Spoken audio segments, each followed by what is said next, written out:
नमस्कार विद्यार्थी मित्रों, बीएड कॅप राऊंड 2024 या अनुषंगाने आपण व्हिडिओ पाहत आहोत. आपल्या डाऊट्स समस्या या संदर्भातील हा व्हिडिओ.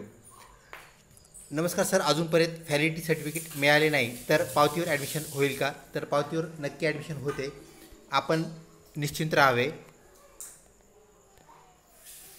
कॅप राऊंड सेकंडसाठी कधी रजिस्ट्रेशन करायचं आहे?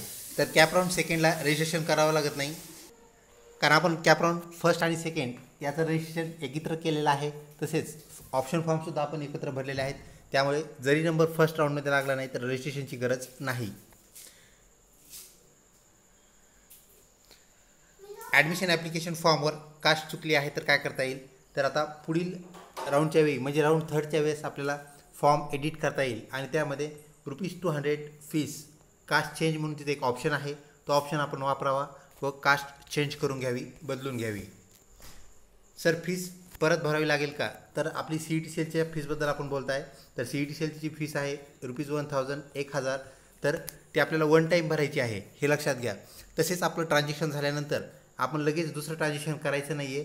काही विद्यार्थ्यांचं म्हणणं आहे की त्यांनी डबल ट्रान्झॅक्शन केलं, तर त्या ट्रान्झॅक्शन आपण डबल करू नये. एक लक्षात घ्या, आपल्याला फीस वन टाईमच भरायची आहे. जरी आपल्याला बेटरमेंट करायचं असेल, ऑप्शन फ्रीज करायचं असेल, सीट ॲक्सेप्टन्स, ज्यावेळेस तुम्हाला सीट ॲक्सेप्ट करायची आहे फक्त त्याच वेळेस तुम्हाला ट्रान्झॅक्शन करायचं आहे. त्या अनुषंगाने आपण ही बाब लक्षात घ्यावी व डबल एखाद्या वेळेस आपलं ट्रान्झॅक्शन झालं तरी आपल्याला ते इनकम्प्लीट दाखवत असेल तर CET सेलला कॉन्टॅक्ट करायचं आहे. ते लवकरच ट्रान्झॅक्शन कंप्लीट असं दाखवेल, पण डबल ट्रान्झॅक्शन आपल्याला करायचं नाही, ही बाब आपण लक्षात घ्या. पुढचा प्रश्न आहे की सेकंड राऊंडला कट ऑफ वाढत जाईल का कमी होईल? तर लक्षात घ्या, कट ऑफ हा कमी होत जाईल, तो वाढणार नाही. सेकंड आणि थर्ड कॅप राऊंड्समध्ये सीट मिळण्याचे चान्सेस वाढतात की कमी होतात? तर थर्ड राऊंडला आपल्याला चान्सेस, सेकंड आणि थर्ड हे मॉडरेट राऊंड आहेत, तर ह्या दोन राऊंडमध्ये आपला नंबर लागू शकतो. बऱ्याच सीट आपल्याला सेकंड आणि थर्ड राऊंडमध्ये अवेलेबल असलेल्या पाहायला भेटतात. तर शेवटच्या राऊंडला म्हणजेच इन्स्टिट्यूट लेवल राऊंडला आपल्याला सीटची लेवल म्हणजे सीटची क्वांटिटी कमी झालेली पाहायला मिळते.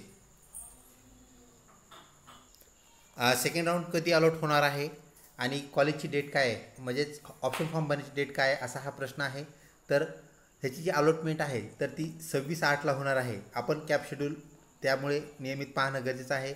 त्या शेड्यूलनुसारच हे कामं चालतात.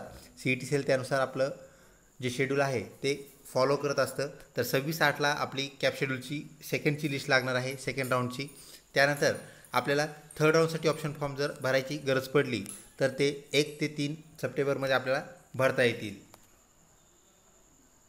आणि सेकंड राऊंडसाठी आपल्याला ऑप्शन फॉर्म भरायची गरज नाही, कारण फर्स्ट आणि सेकंड ऑप्शन फॉर्म आपण एकत्र भरलेले आहेत.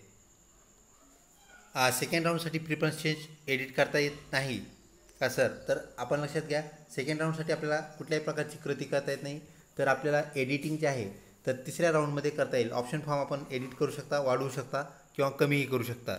तर फर्स्ट राऊंडला दिलेले प्रिफरन्सेस आपले सेकंड राऊंडसाठी सुद्धा आपल्याला उपयुक्त असतात, युजफुल असतात. सर सेकंड राऊंडला कॉलेज चेंज होईल का? तर सेकंड राऊंडला कॉलेज आपोआप चेंज होणार नाही. फर्स्ट राऊंडला जर आपल्याला फर्स्ट प्रिफरन्सचं कॉलेज मिळालं नसेल, लक्षात घ्या, फर्स्ट प्रिफरन्सचं जर कॉलेज नसेल तरच तुम्हाला बेटरमेंट ऑप्शन यूज करता येईल आणि सेकंड राऊंडला कॉलेज तुम्ही बदलण्याचा प्रयत्न करू शकता. परंतु फर्स्ट प्रिफरन्स जर कॉलेज असेल ते तुम्हाला बदलता येणार नाही, ते तुम्हाला त्यालाच ॲडमिशन घ्यावं लागेल. पुढचा प्रश्न, सर माझ्या पहिल्या राऊंडला नंबर लागला आहे तेव्हा मी ऑप्शन फ्रीज केलं व ₹1000 सोडले, म्हणजे फीस पे केली असं आपल्याला म्हणायचं आहे, पण पेमेंट स्टेटसमध्ये इनकम्प्लीट दाखवत आहे. तर काल दुपारपासून काय करावे?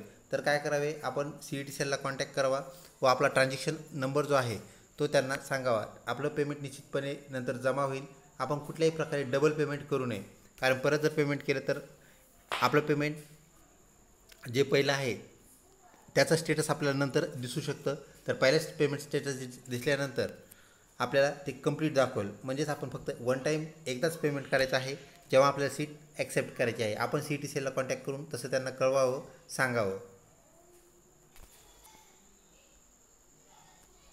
सर बेटरमेंटला आपल्याला कॉलेज जर ज्या पाहिजे ते नाही मिळालं तर आपल्याला थर्ड राऊंडला ऑप्शन टाकता येतात का? तर नक्कीच टाकता येतात. थर्ड राऊंडचा ऑप्शन फॉर्मची डेट आपण चेक करावी व त्याप्रमाणे ते यूज करावे. सर मी जनरल साठी आणि ESCTसाठी दोन्ही पण ऑप्शन फॉर्म फिल केले होते, पण मला त्यामधून माझ्या आवडीचं कॉलेज नाही मिळालं तर मी बेटरमेंटसाठी ओके तुम्हाला जे कॉलेज मिळालं आहे म्हणजे ते जनरल बी एडचं असेल किंवा UCT बी एडचं तर तुम्ही बेटरमेंट ऑप्शन यूज करू शकता. फक्त कॉलेज जे मिळालेलं आहे ते कॉलेज तुम्हाला पहिल्या नंबरचं भेटलेलं नसायला पाहिजे. पहिल्या नंबरचं असेल तर आपल्याला तेच कॉलेज ॲक्सेप्ट करावं लागेल, घ्यावं लागेल. ओपनमधून रजिस्ट्रेशन केलं आहे. आता EWS ॲड करता येईल का असा हा प्रश्न आहे. तर आपल्याला ते करता येईल, परंतु आपल्याला फॉर्म एडिटिंगची वाट पाहावी लागेल. सेकंड राऊंडसाठी आपल्याला फॉर्म एडिट करता येत नसतो. तर थर्ड राऊंडचे ऑप्शन फॉर्म ज्यावेळेस येतील त्यावेळेस तुम्हाला ऑप्शन म्हणजेच तुमचं जे फॉर्म आहे तो एडिट करता येईल आणि ऑप्शनसुद्धा वाढवायचे किंवा कमी करायचे असतील ते तुम्ही करू शकता. त्यासाठी तुम्हाला चेंज कॅटेगरी हा ऑप्शन यूज करावा लागेल.